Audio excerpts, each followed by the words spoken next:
Hi friends, my name is Abhay Saxena और आप देख रहे हैं मेरा YouTube channel the training times. तो अगर अभी तक आपने मेरा यूट्यूब चैनल सब्सक्राइब नहीं किया तो उसको फटाफट से सब्सक्राइब कर लीजिए और बेल आइकन को प्रेस कर लीजिए, जिससे कि आपको मेरे यूट्यूब पे आने वाली सारी ट्रेनिंग्स और सारे रिलेटेड टॉपिक्स जिस पर हम डिस्कस करते हैं वो बराबर मिलते रहें। आज हम बात करने वाले हैं सैलरीज एंड इंक्रीमेंट्स पे कि होटल मैनेजमेंट इंडस्ट्री जो है, टूरिज्म इंडस्ट्री जो है, उसके अंदर सैलरीज क्या होती हैं, इंक्रीमेंट्स कैसे होते हैं और उनको कैसे डिज़ाइन किया जाता है, कैसे डिसाइड किया जाता है। देखिए, मैं आप लोगों को बताना चाहूँगा कि अगर आप सोच रहे हैं होटल मैनेजमेंट करने के लिए, वो स्टूडेंट जिन्होंने 10th या 12th किया है और वो डिग्री या डिप्लोमा करना चाहते हैं होटल मैनेजमेंट का, तो उन लोगों को ये बात पता होनी चाहिए कि होटल मैनेजमेंट की सैलरीज क्या होती हैं, क्योंकि आज की मार्केट के अंदर, आज के सिनेरियो के अंदर ये बहुत बड़ा मिथ है। बहुत सारे कॉलेजेस आपको टोटल फेक फिगर दिखाते हैं, फेक मिरर दिखाते हैं जब उनको एडमिशन करवाने होते हैं आपके होटल मैनेजमेंट के अंदर। आई एम नॉट सेइंग कि होटल मैनेजमेंट एक ख़राब कोर्स है और होटल मैनेजमेंट के अंदर कम सैलरीज होती हैं, बट मैं आपको इस वीडियो के माध्यम से पूरी फिगर दिखाऊंगा कि होटल मैनेजमेंट की सैलरीज होती कैसे हैं। इस पूरी इंडस्ट्री का जो सैलरीज एंड इंक्रीमेंट का जो खाका है, जो आउटलाइन है, वो जो फ्रेमवर्क है, वो किस तरीके से है। तो मैं शुरू करता हूँ वीडियो को और आपको बताना चाहूँगा कि जो सैलरीज होती है वो डिपेंड करती है आपकी कैलिबर पे, आपके पोटेंशियल पे। दूसरा पॉइंट आता है कि होटल का सेगमेंट क्या है। होटल जो है वो कई सेगमेंट्स के अंदर आते हैं, जैसे कि बात करें अगर तो होटल स्मॉल सेगमेंट में आते हैं, सेमी स्मॉल में आते हैं, फिर 5 स्टार होते हैं, 5 स्टार डिलक्स होते हैं, 2 स्टार, 3 स्टार, 4 स्टार, इस तरीके से होते हैं। क्रूज़ लाइन होती है और उसके बाद फिर एक अगर हम सेगमेंट होटल्स के सेगमेंट के साथ जोड़ लें तो वो होता है सिटीज़, कि कौन सा होटल के सिटीज़ में, उससे भी आपकी सैलरीज डिपेंड करती हैं। तो ये कुछ छोटे छोटे फैक्टर होते हैं जो आपकी सैलरीज को डिसाइड करते हैं। इसके बाद एक फैक्टर और आता है जो आपकी सैलरी डिसाइड करता है, ब्रांड। देखिए, क्या होता है जब आप किसी लोकल ब्रांड में काम कर रहे होते हैं या किसी रेस्टोरेंट में काम कर रहे होते हैं या किसी फूड जॉइंट में काम कर रहे होते हैं, तो उनका सैलरी स्ट्रक्चर जो होता है, उनके नॉर्म्स जो होते हैं वो थोड़े से डिफरेंट होते हैं। बट जब आप किसी ब्रांड से जुड़ते हैं, अब मैं ब्रांड में भी बात करूँ तो अगर आप किसी मिडिल क्लास ब्रांड में जुड़ते हैं जो मार्केट सेगमेंट या बिजनेस सेगमेंट ब्रांड है, मार्केट ओरिएंटेड या बिजनेस ओरिएंटेड ब्रांड है, उस क्लाइंटल को देखती है, उस क्लाइंटल में डील करती है, तो उनके सैलरी स्ट्रक्चर्स थोड़े से अलग होते हैं। अच्छा, जब आप किसी मेगा ब्रांड में काम करते हैं और मेगा ब्रांड के भी एक्सक्लूसिव होटल में काम करते हैं, लग्जरी होटल में काम करते हैं, तो उनके सैलरी स्ट्रक्चर्स अलग होते हैं। तो ये डिपेंड करता है कि आपको किस तरीके के, देखिए क्या होता है, अब ये लोग जो है ना, अपना सबका एक तरीके का फ्रेमवर्क बना हुआ है। अब जो टॉप एंड होटल्स हैं वो क्रीम स्टूडेंट्स को ही लेके जाते हैं, तो मिड वाले जो होटल हैं वो मिड वाले स्टूडेंट को ले जाते हैं, और जो नॉन ब्रांडेड होटल हैं वो सबसे बचे हुए जो लास्ट सेगमेंट के जो आपके स्टूडेंट्स होते हैं, उनकी नॉलेज होती है, उनको ले जाते हैं। तो अगर सबसे पहले मैं आपको ये बताना चाहूँगा कि सब कुछ जो जुड़ा हुआ है ना, वो आपकी नॉलेज से जुड़ा हुआ है, आपकी पर्सनैलिटी से जुड़ा हुआ है, आपकी ग्रूमिंग से जुड़ा हुआ है। तो सबसे इंपॉर्टेंट क्या है कि आप सबसे पहले सैलरीज के पीछे कभी मत भागिए, वो आपको मिलेगी, अच्छी मिलेगी। मैं आगे वाले अभी वीडियो में कुछ देर में आपको बताऊंगा कितनी मिलती है, क्या होता है। बट उसको स्टार्ट करने से पहले मैं आपको बता देता हूँ कि ये सोचने से ज़्यादा अच्छा होगा कि ये सोचें कि सैलरी कितनी मिलेगी। इससे अच्छा है कि ये सोचें कि आप अपने आप को टॉप एंड सैलरी लेने के लिए तैयार करें। ठीक है, वो बड़ा इंपॉर्टेंट है, क्योंकि अगर आप स्टार्टिंग से सोचना शुरू कर देंगे कि मेरी सैलरी कितनी होगी, मेरी सैलरी कितनी होगी, मेरी सैलरी कितनी होगी, आपको कुछ फ़ायदा नहीं मिलने वाला है। मैं आपको बता रहा हूँ, आपका करियर पूरा का पूरा ड्रॉप डाउन हो जाएगा और आप उस तरफ गलत दिशा में लग जाएंगे। इसके बजाय आपको ये सोचना है कि वो जो टॉप एंड सैलरी है वो मिलने के लिए मुझे क्या करना पड़ेगा। अगर आप इस दिशा में काम करेंगे और उससे रिलेटेड चीज़ों पे काम करेंगे और अपने टीचर्स से, अपने मेंटोर से उसके बारे में पूछेंगे और उस चीज़ पे प्रिपरेशन करेंगे, तो आप वो टॉप एंड वाली सैलरी में पहले तो उस क्लास में पहुंच पाएंगे, वहाँ पे अपने आप को इनरोल कर पाएंगे। तो ये बड़ा इंपॉर्टेंट है। अच्छा, बात कर लेते हैं कि किस तरीके का सैलरी स्ट्रक्चर होता है। तो मैं स्टार्टिंग से, मैं आपको ऑन एन एवरेज लेकर के चल रहा हूँ, मिडिल एंड जो टॉप एंड होटल्स हैं। अगर आप किसी जीएसए की पोजीशन में ज्वाइन करते हैं, अगर आप फ्रंट ऑफिस में हो, रिसेप्शन पे फ्रंट ऑफिस में काम कर रहे हो, या आप एफएनबी सर्विस में काम कर रहे हो, या हाउसकीपिंग में काम कर रहे हो, किचन में काम कर रहे हो, या अदर सपोर्टिव डिपार्टमेंट में काम कर रहे हो, तो देखिए क्या होता है, स्टार्टिंग जब आप करते हैं तो आपकी जो सैलरी होती है वो 8,000 से लेकर के 11,000 तक होती है। डिपेंड करती है कि मैं एग्जाम्पल ले लेता हूँ कि अगर आप लखनऊ में काम कर रहे हैं या आप भुवनेश्वर में काम कर रहे हैं, तो आपकी तनख्वाह जो है 8 साढ़े 8,000 रुपये स्टार्टिंग होगी। ठीक है, जीएसए पोजीशन पे।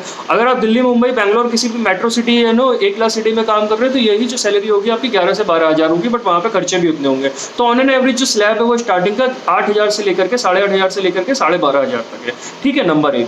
अच्छा, नंबर 2 ये आता है कि अब आप इससे ऊपर उठते हैं, जब आप सुपरवाइजर लेवल पे पहुंचते हैं तो आपकी सैलरी 15 से 20,000 होती है। 15,000 जो होती है वो आपकी बी क्लास सिटीज़ में होती है, और जो 20,000 तक 21,000 तक होती है वो आपकी ए क्लास सिटीज़ में होती है। अब मैं बात कर लेता हूँ कि सुपरवाइजर से असिस्टेंट मैनेजर पहुंचने में आपकी तनख्वाह क्या होगी। असिस्टेंट मैनेजर में जो सैलरी होती है 25 से 31,000 तक का स्लैब आपको मिलता है। ये मैं बात कर रहा हूँ सीटीसी की, ठीक है, सीटीसी, ये सारे सब सीटीसी हैं। इन हैंड जो है उसमें कुछ कम हो जाएगा, वो अलग एचआर का फंड है कि किस तरीके से होता है। 1,500 रुपये इन हैंड कम हो जाता है, तो आप इन हैंड जो है इससे 1,000 रुपये 1,200 रुपये कम कर लीजिए। और जैसे जैसे स्लैब बढ़ता जा रहा है उसमें थोड़ा सा एंड और होता जाता है। सपोज अगर 25,000 वाले स्लैब में से 30,000 वाले स्लैब में, तो वहाँ पे 2,000 से 2,200 रुपये डिडक्ट होकर आपको इन हैंड मिलेगा। तो क्या होता है कि आप जब असिस्टेंट मैनेजर वाले स्लैब में पहुंचते हैं तो आपकी 25 से 30,000 वाले स्लैब में होते हैं। अब आप जब डेप्यूटी वाले होते हैं, आप पूरे मैनेजर भी नहीं बने और असिस्टेंट मैनेजर से ऊपर है, उन दोनों के बीच वाला डेप्यूटी मैनेजर वाला होता है। किचन में अगर बात करें तो शू शेफ या एग्जीक्यूटिव शू शेफ की बात होती है, तो वहां पर आप 30,000 से लेकर 40,000 वाले स्लैब में कहीं ना कहीं फंसते हैं। अब इसके बाद जब आप वो स्लैब क्रॉस करते हैं तो आप मैनेजर पहुंचते हैं। तो आप जब मैनेजर पहुंचते हैं तब आपको मिलता है 40,000 एंड अबव। अब आप कहेंगे, अब मैंने इसमें क्या ना एवब लगाया। अब मैंने इसमें एवब इसलिए लगाया कि मैनेजर्स की तनख्वाह, अब यहाँ पे वही वाला खेल हो जाता है कि ब्रांड या नॉन ब्रांड, सिटीज मेट्रो या नॉन मेट्रो। तो क्या होता है जब आप नॉन ब्रांड होटल में काम करते हैं या सेमी या मिड ब्रांड होटल में काम करते हैं तो स्लैब मैंने आपको बताया वो होता है। अब अगर आप एक्सेप्शनल है और आपने अपने आप को तैयार किया और आप किसी भी कंपनी का मैनेजमेंट ट्रेनिंग प्रोग्राम क्रॉस करके और 2 साल का ट्रेनिंग लेके जो प्रोग्राम होता है, जो आप मेरी किसी भी पिछली वीडियो में देख सकते हैं, जो मैंने होटल मैनेजमेंट सीरीज में आपको मैनेजमेंट ट्रेनिंग और इंडस्ट्रियल ट्रेनिंग की एक वीडियो बनाई है, उसमें आप जाकर के देख सकते हैं। उसमें मैंने बताया कि मैनेजमेंट ट्रेनिंग किस तरीके से क्रॉस करना होता है, मैनेजमेंट ट्रेनिंग के लिए क्या क्या रिक्वायरमेंट है। तो अगर आप मैनेजमेंट ट्रेनिंग है तो आपकी जो असिस्टेंट मैनेजर की जो पहली पोस्टिंग होती है वो असिस्टेंट मैनेजर की होती है। तो असिस्टेंट मैनेजर की जो आपकी पोस्टिंग होती है वहाँ पे आपको जो सैलरी मिलती है वो डायरेक्ट मिलती है 45,000। 40,000 से लेकर 50,000 तक का स्लैब होता है, लेकिन वो हर कंपनी के टॉप क्रीम स्टूडेंट होते हैं, उनके टॉप क्रीम एम्प्लॉयज़ होते हैं, जो वो प्रिपेयर करते हैं उन एम्प्लॉयज़ को आगे जाकर के टॉप एंड पोजीशंस पे बढ़ाने के लिए। लाइक उनको वो प्रेफर करते हैं कि यही इन्हीं में से कोई लोग जो है मैनेजर बने। और जो नॉर्मल लोग होते हैं उसमें से वो बहुत कम लोगों को सेलेक्ट करते हैं। क्या होता है, नॉर्मल वाला जो क्राउड होता है उसमें से भी कुछ लोग होते हैं जो अपने आप को प्रूव कर देते हैं। प्रूव करने के लिए क्या होता है, आपको मेहनत करनी पड़ती है, बट वो क्राउड जो होता है ना वो स्टार्टिंग से ही मेहनत नहीं कर रहा होता है, तो बड़े कम चांसेस होते हैं कि वो टॉप तक भी मेहनत करेगा। ये वाला जो क्राउड होता है मैनेजमेंट ट्रेनिंग वाला, स्टार्टिंग से मेहनत कर रहे होते हैं तभी वो मैनेजमेंट ट्रेनिंग में सेलेक्ट होते हैं। तो इनके अंदर एक आदत होती है कि ये तैयारी कर रहे होते हैं और इनको आगे भी तैयारी करके पेपर क्रॉस करने की आदत होती है। तो जब मैनेजमेंट ट्रेनिंग असिस्टेंट मैनेजर बनता है तो उसकी 40 से 50,000 रुपये सैलरी होती है। और जब ये मैनेजर बनते हैं तो इनकी तनख्वाह होती है 60+। और 60+ से जब इनके रैंक बढ़ते चले जाते हैं, इनके ग्रेड बढ़ते चले जाते हैं, मैनेजर से सीनियर मैनेजर पहुंचते हैं, सीनियर मैनेजर से फिर आगे बढ़ते हैं, तो इनकी सैलरी जो होती है वो 60,000 से। अब मैं बात कर लेता हूँ कि मैनेजर से सीनियर मैनेजर की तनख्वाह क्या होती है, सैलरी स्लैब क्या होता है। तो जब आप सीनियर मैनेजर बनते हैं तो आपकी सैलरी आती है नियर अबाउट 60,000 से 75,000 तक। और आप जब सीनियर मैनेजर के बाद आपकी पोजीशन होती है वो होती है room division manager, assistant director या डायरेक्टर, या आप बात कर सकते हैं कि ऑपरेशन मैनेजर। तो इन लोगों की सैलरी जो होती है वो होती है 75,000 से 1,15,000 तक। अब जब आप इसके ऊपर पहुंचते हैं तब आपका पोजीशन आता है रिजॉर्ट मैनेजर, होटल मैनेजर या EM, जो GM से नीचे होते हैं। और जो मिड क्लास होटल होते हैं, बिजनेस क्लास होटल होते हैं, उसमें इसी पोजीशन को GM मान लिया जाता है।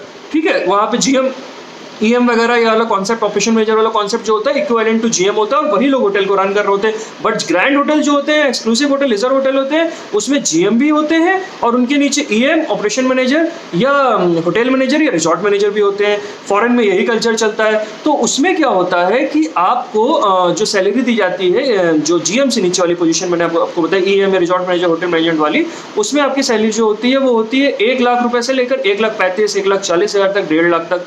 And when you cross that और promoted as a general manager of the hotel, तब आपकी सैलरी जो होती है वो 1.5 लाख से लेकर के स्टार्ट हो जाती है। देन स्लोली वो बढ़ती रहती है as per your increments and as per your promotions जैसे भी होते हैं। एंड सबसे इंपॉर्टेंट चीज आती है इसमें कि एक्सपीरियंस क्या आपका है, तो फिर वो एक्सपीरियंस आपका बढ़ता जाता है और 1.5 लाख से ऊपर आपकी सैलरी होती जाती है। 1.5 से आपकी 1.25 होगी, 1.25 के बाद 2 होगी, 2.5 होगी, इस तरीके से बढ़ता जाता है। एंड स्लोली आपके प्रमोशंस भी होते रहते हैं। ग्रेड यानी आप सीनियर जनरल मैनेजर बन जाएंगे, फिर आप एरिया जनरल मैनेजर बन जाएंगे, फिर आप क्लस्टर जनरल मैनेजर बन जाएंगे, फिर आपको सिटी जनरल मैनेजर बना देगा। अगर एक सिटी में किसी ब्रांड के 2 या 3 होटल है तो वो आप पूरे देखेंगे और आपकी सैलरी जो है 2 लाख, 2.5 लाख इस तरीके से बढ़ेगी। एंड उसके बाद आप क्रॉस करते हैं वीपी, एवीपी में जब आप पहुंचते हैं तो आपकी salary at near around 2.5 lakh से 3 लाख के आसपास होती है। वीपी जब आप पहुंचते हैं तो 3 लाख से 4 लाख के आसपास होती है। एंड देन स्लोली आप फिर कंपनी के बोर्ड ऑफ डायरेक्टर्स या आपकी कंपनी का जो टॉप मैनेजमेंट एग्जीक्यूटिव बोर्ड होता है उसमें चले जाते हैं और उसके बाद सैलरी के साथ आपको कंपनी के शेयर्स में साझा किया जाता है और कंपनी के बहुत सारे पर्क एंड बेनिफिट्स भी दिए जाते हैं, वो भी बड़े इंपॉर्टेंट होते हैं, वो भी आपकी सीटीसी में जुड़ते हैं। अब हम बात कर लेते हैं इंक्रीमेंट की।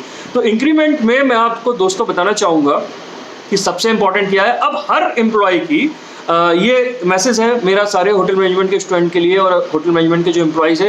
एज ए एचओडी मैंने देखा है कि एम्प्लॉयज़ क्या होते हैं, उनको पूरे साल एक ही चीज़ की चिंता होती है कि यार मैं किस तरीके से अपने बॉस को खुश करूं, उसको बटर करूं, उसको पैम्पर करूं, इस तरीके का माहौल बनाऊं कि सब कुछ मेरे फेवर में रहे और इस साल के एंड में जब मेरा अप्रेजल होगा तो मेरा इंक्रीमेंट जो है बहुत अच्छे नंबरों से हो और मेरे जो ग्रेड है वो बहुत अच्छे मिले और मुझे टॉप इंक्रीमेंट मिले। बट मैं आपको एक चीज़ बोलना चाहूँगा कि इन सारी चीज़ों से दिमाग तुरंत हटा दीजिए और दिमाग लगाइए कि आपको अपने आप को कैसे इंप्रूव करना है। अपनी ट्रेनिंग के ऊपर काम करना शुरू कर दीजिए, क्योंकि शुरू के 10 साल और मैं तो कहूँगा इवन जिंदगी भर, बट शुरू के 10 साल आपकी ट्रेनिंग के होते हैं। आपको अपनी नॉलेज, आपको अपनी लर्निंग वो बढ़ानी है। भाई एक कंपनी ने आपको नॉर्मल काम करने के लिए जो आप काम रोज कर रहे हैं 12 घंटे या 10 घंटे या 9 घंटे आप कर रहे हैं, उसके लिए तो कंपनी आपको सैलरी दे रही है। उस सैलरी में आप ही ने आकर सेलेक्ट होकर के क्या कहते हैं बोला कि भाई मैं इस पैकेज में काम करूंगा तो सैलरी दे रही है, तो फिर आप इंक्रीमेंट मांगने क्यों जा रहे हैं। हाँ मैं ये समझ सकता हूँ महंगाई भत्ता आपको दिया जाना चाहिए, वो आपको मिल जाएगा, लेकिन आप बोलते हैं मुझे 10% से 20% या 15% या 18% इंक्रीमेंट देना चाहिए। क्यों भाई, क्यों मिलना चाहिए उसके भाई। अब आपका ये क्वेश्चन होता है कि क्यों मिलना चाहिए, तो आप एक चीज कंपनी को बताइए कि आपने अपने नॉर्मल वर्क से 18% ऐसा क्या किया कंपनी के लिए जो कंपनी आपको 18% या 15% इंक्रीमेंट दे। तो इसके लिए आपको अपने अंदर वो 10 से 15% हर साल इंप्रूवमेंट लाना पड़ेगा। अगर आप 10 से 15% इंप्रूवमेंट अपने अंदर हर साल लाएंगे, आई एम श्योर आपको किसी भी तरीके किसी को पैम्पर करने की जरूरत नहीं पड़ेगी और आपको अच्छे अप्रेजल मिलेंगे। आपको अपनी ग्रूमिंग पे, पर्सनालिटी पे, कम्युनिकेशन पे, आपको अपनी टीचिंग पे, आपको अपनी लर्निंग पे, आपको अपनी नॉलेज पे, आपको अपनी स्किल्स पे काम करना पड़ेगा और हर साल टारगेट बना के चलिए कि आपको 10 से 15% अपने अंदर इंप्रूवमेंट लाना है। और जब आपका अप्रेजल होगा तो आपको उस अप्रेजल फॉर्म में लिखना है और भरना है कि इस साल मैंने अपने अंदर ये इंप्रूवमेंट लाए जिसकी वजह से आपको मुझे प्रमोट करना चाहिए या आपको मुझे इतना परसेंट सजेस्टेड अप्रेजल होना चाहिए। तो आपका जो मैनेजर है या आपका जो मैनेजमेंट है वो अपने आप देखेगा कि definitely this guy has done a wonderful work and wonderful job, तो इसको हमें इंक्रीमेंट्स और अप्रेजल्स देने चाहिए। बट 99% ये होता है कि लोग पूरे साल अप्रेजल्स के और इंक्रीमेंट के बारे में सोचते रहते हैं, बट अपने लर्निंग एंड अपने स्कोप्स एंड अपने इंप्रूवमेंट के बारे में 1% भी नहीं सोचते हैं। तो आपको 99% अपने लर्निंग, अपने स्कोप, अपने डेवलपमेंट के बारे में सोचना है और 1% अप्रेजल के बारे में सोचना है, क्योंकि अगर आप वो 99% कवर कर लेंगे तो अप्रेजल ऑलरेडी आपका डन है और आपके अंदर से आपके काम में वो सारी चीजें झलकने लगेंगी, वो मिरर की तरह आपके सामने आ जाएंगी और आपका जो ओवरऑल फंडा है, ओवरऑल आपकी पर्सनैलिटी है वो दिख के आपके सामने आएगी और जो आप जिस भीड़ में आप काम कर रहे हैं उस भीड़ से आप अपने आप सेपरेट हो जाएंगे, अलग हो जाएंगे, क्योंकि आपकी नॉलेज कहीं ना कहीं आपको उनसे अलग करेगी और उनको लीड करने के लिए आपके मैनेजर को दिखाएगी कि now this guy is ready to lead other forces. जो आपके कलीग्स से जो आपसे पीछे रह गए, जिन्होंने इस चीज पे काम नहीं किया, आप उनसे आगे निकल चुके हैं और उनको अब आप लीड कर सकते हैं, क्योंकि आपकी स्किल्स में वो दम और वो ताकत आ गई है। तो मैं लास्ट में यही कहना चाहूंगा कि सैलरी मैंने आपको बता दी, इंक्रीमेंट्स कैसे मिलने चाहिए वो मैंने आपको बता दिया, और आपको अपने ऊपर उनको जीने के लिए, उनको लेने के लिए किस तरीके से आपको अपने अंदर डेवलपमेंट करना है और अपने बारे में किस तरीके से उसको लेकर के अपने आप को तैयार करना है, उस चीज़ पे भी हम डिस्कस कर चुके हैं। तो आई होप कि आपको समझ में आया होगा। वीडियो देखने के बाद आप इस चीज़ के बारे में जरूर 1 मिनट सोचिए कि क्या मैं ये सब चीज़ें कर रहा था। अगर आप कर रहे थे तो आप सही ट्रैक पे हैं, अगर आप नहीं कर रहे थे तो आप गलत ट्रैक पे हैं। तो दोस्तों इसी के साथ जल्दी मिलते हैं एक नई वीडियो के साथ। अगर चैनल को सब्सक्राइब नहीं किया है तो सब्सक्राइब कर दीजिए, और अगर इस वीडियो को जो भी चीज़ें मैंने आपको बताई हैं आपको थोड़ी सी भी पसंद आई होंगी तो वीडियो को लाइक करिए, एक थम्स अप जरूर दीजिए। इसके लिए मुझे अच्छा लगेगा कि मैं जो काम कर रहा हूँ आप लोगों के साथ, जो कम्युनिकेशन जो भी चीज़ें मैं शेयर कर रहा हूँ उसमें आप लोग मुझे सपोर्ट कर रहे हैं, आप लोगों को अच्छी लगती हैं। तब तक के लिए thank you so much, tata bye bye, stay safe.